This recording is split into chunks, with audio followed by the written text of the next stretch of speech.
नमस्कार, आप देख रहे हैं खबर असरदार। मैं हूं आपके साथ पूजा सचदेवा। और खबर असरदार में बात सबसे पहले बांग्लादेश में मचे बवाल की। बांग्लादेश में हिंदुओं के साथ हो रही बर्बरता ने पूरी दुनिया को झकझोर कर रख दिया है। हालात यह है कि यूनाइटेड नेशंस वहां के मोहम्मद यूनुस प्रशासन को फटकार लगा रहा है। ब्रिटेन की संसद में प्रस्ताव लाया जा रहा है, लेकिन लगता है कि हमारे देश में विपक्ष ने हिंदुओं के जख्मों पर नमक छिड़कने की सुपारी ले ली है। कांग्रेस पार्टी के बड़े नेता हिंदुओं पर हो रहे अत्याचार को अलग ही रुख दे रहे हैं।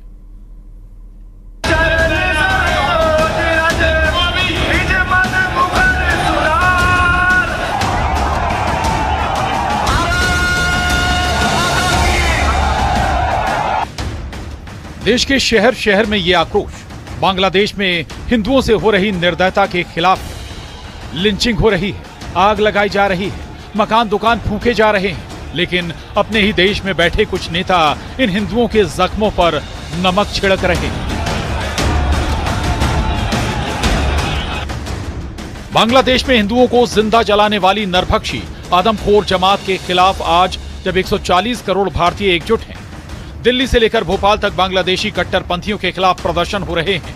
लोग सड़कों पर, हिंदूवादी संगठन वीएचपी हर कोई इस कट्टरपंथी ताकतों के खिलाफ सड़कों पर आया और बांग्लादेश के कट्टर कसाईयों को सबक सिखाने की मांग कर रहा है। एक तरफ बांग्लादेश में हिंदुओं पर हो रहे अत्याचार को लेकर देश भर में प्रदर्शन हो रहा है, तो राहुल गांधी के राजनीतिक गुरु कहे जाने वाले दिग्विजय सिंह इसे एक्शन का रिएक्शन बता रहे हैं। जो हालात हमारे देश में है, यहाँ वही धर्मांध फैलाने वाले कट्टरपंथी ताकतें जो हैं, जिस प्रकार से अल्पसंख्यक समुदाय के खिलाफ जो कार्रवाई कर रहे हैं, वही रिएक्शन वहाँ पर उस प्रकार का हो रहा है। वहाँ पर हिंदुओं पर जुल्म हो रहा है, मंदिरों को तोड़ने की बात हो रही है, भारत के अंदर मस्जिदों पर हमला हो रहा है, घरों पर मुसलमानों के बुलडोजर चलाया जा रहा है। यहाँ भी कट्टरपंथी एक समुदाय के खिलाफ काम कर रहे हैं, सरकार काम कर रही है। बांग्लादेश के अंदर भी यही हो रहा है। ममता बनर्जी की टीएमसी का हाल देख लीजिए। इस पार्टी के बड़े नेता और सांसद शत्रुघ्न सिन्हा कह रहे हैं कि ये मामला दूसरे मुल्क का है। मुल्क मेरा नहीं है, मुल्क बांग्लादेश है। कि वहाँ के यूनुस साहब जो हैं नोबेल प्राइज विनर हैं, जो कार्यभार संभाला हुआ है प्रेसिडेंट का। अब हम चाहेंगे कि वो इन बातों को जरूर देखें और चिंता होनी चाहिए, हो भी शायद रही होगी उनको। अब जहां एक तरफ कांग्रेस और विपक्ष के तमाम नेता बांग्लादेश में हिंदुओं के साथ हो रहे अत्याचार को दूसरे मुल्क का मामला और एक्शन का रिएक्शन बता रहे हैं, तो इधर बीजेपी और एनडीए के तमाम नेता पलटवार करते नजर आ रहे हैं। दिग्विजय सिंह जी इतने बड़े नेता होने के कारण, भूल से मध्य प्रदेश के 10 साल मुख्यमंत्री रहने के कारण भी, राज्यसभा के सदस्य होने के बाद भी दिग्विजय सिंह जी ये तय नहीं कर पा रहे कि वो हिंदुस्तान के नागरिक है कि पाकिस्तान के आईएसआई के एजेंट हैं, वो अलकायदा के एजेंट हैं क्या, या वो अंतर्राष्ट्रीय आतंकवादियों ने उनको कोई सुपारी दे रखी है कि आपको उनकी तरफ से प्रवक्ता बनकर रहना है। पश्चिम बांग्लादेश में जो हिंदुओं के साथ, निर्दोषों के साथ जो अन्याय अत्याचार हो रहा है, उसमें हिंदुस्तान में ऐसी कौन सी घटना हुई है जिससे यहाँ के मुसलमानों को बाहर रिएक्शन हुआ, बताइए। और अभी हाल ही में ऑस्ट्रेलिया कहां पर जो हमला हुआ था, वहां पर जो निर्दोषों को मारा गया, वो कौन सा रिएक्शन था। आतंकवाद का समर्थन करोगे दिग्विजय सिंह जी, तो ध्यान रखिए, हिंदुस्तान की जनता सब जानती है। 1971 में भारत सरकार के सक्रिय सहयोग से मुजीबुर रहमान के नेतृत्व में बांग्लादेश का निर्माण हुआ था। बांग्लादेश में विकास हुआ, लेकिन पाक समर्थक जमायत इस्लामी और कुछ तत्वों को ये मंजूर नहीं था। लिहाजा कभी उपद्रव करके, कभी भारत के खिलाफ नफरत फैला करके वो भारत और वहां के रिश्ते खराब कर। बांग्लादेशी हिंदुओं के लिए वीएचपी, बजरंग दल, साधु संत, अन्य हिंदूवादी संगठन प्रदर्शन कर रहे हैं। आम लोग प्रदर्शन कर रहे हैं, लेकिन खुद को सेकुलर कहने वाली कांग्रेस से लेकर Samajwadi party, RJD, TMC, national conference, AIMIM समेत विपक्ष की कोई भी पार्टी हिंदुओं के समर्थन में प्रदर्शन के लिए नहीं उतरी। जिसके बाद सवाल यही कि क्या विपक्ष वोट बैंक के लिए हिंदुओं के साथ खड़ा होने से बच रहा है। Bureau report, news 18।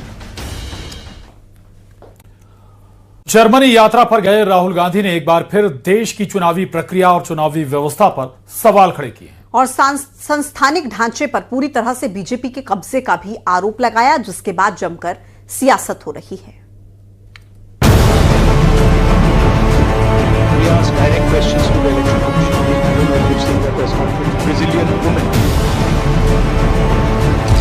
जर्मनी से राहुल गांधी का सरकार पर हमला, चुनावी प्रक्रिया और ईवीएम पर फिर उठाए सवाल, बीजेपी का पलटवार, अराजकता फैलाने का लगाया आरोप। नेता प्रतिपक्ष राहुल गांधी ने एक बार फिर विदेशी धरती से भारत की चुनावी प्रक्रिया और लोकतांत्रिक संस्थाओं पर सवाल खड़े कर दिए हैं। जर्मनी के दौरे पर गए राहुल गांधी ने बर्लिन के एक कॉलेज में आयोजित कार्यक्रम को संबोधित करते हुए कहा कि भारत में लोकतंत्र पर हमला हो रहा है और देश की चुनावी व्यवस्था में गंभीर गड़बड़ियां हैं। उन्होंने ईवीएम की विश्वसनीयता पर भी सवाल उठाए। उन्होंने उस ब्राजीलियन मॉडल का भी जिक्र किया जिसकी फोटो हरियाणा के वोटर लिस्ट में 22 बार पाई गई थी। Full scale assault taking place on the institutional framework of our country. We asked direct questions to the election commission. I mean, I don't know if you've seen that press conference. Brazilian woman is voting in Haryana. I mean, is on the voting list 22 times in Haryana. One woman is voting 200 times in one polling booth. And when we're asking these questions to the election commission, we're not getting a response. So that's one aspect of it, that we fundamentally believe that there is a problem with the electoral machinery in India. Second thing is that there is a wholesale capture of our institutional framework. When you look at our intelligence agencies, you look at the CBI, you look at the ED, they've been weaponized. Look at the number of cases that the ED and the CBI have against BJP people. You'll find the answer 0, right? And look at the number of cases they have against people who oppose them, and you'll find that pretty much most of them are political cases. And so there is a weaponization of the institutional framework. अब आपको बताते हैं कि राहुल गांधी ने Berlin में क्या कहा। राहुल गांधी ने कहा कि भारत में लोकतंत्र पर हमला हो रहा है, देश की चुनावी व्यवस्था में गड़बड़ी है, हमें भरोसा है कि ईवीएम में समस्या है। इस दौरान उन्होंने आरोप लगाया कि हरियाणा के चुनाव में एक ब्राजीलियन मॉडल ने 22 बार वोट किया। हरियाणा में एक महिला ने एक बूथ पर 200 वोट डाले। इसके साथ ही उन्होंने दावा किया कि चुनावी व्यवस्था में समस्या की वजह से कांग्रेस हरियाणा में चुनाव हारी। इस दौरान उन्होंने संवैधानिक ढांचे पर पूरी तरह से बीजेपी का कब्जा होने का आरोप लगाया।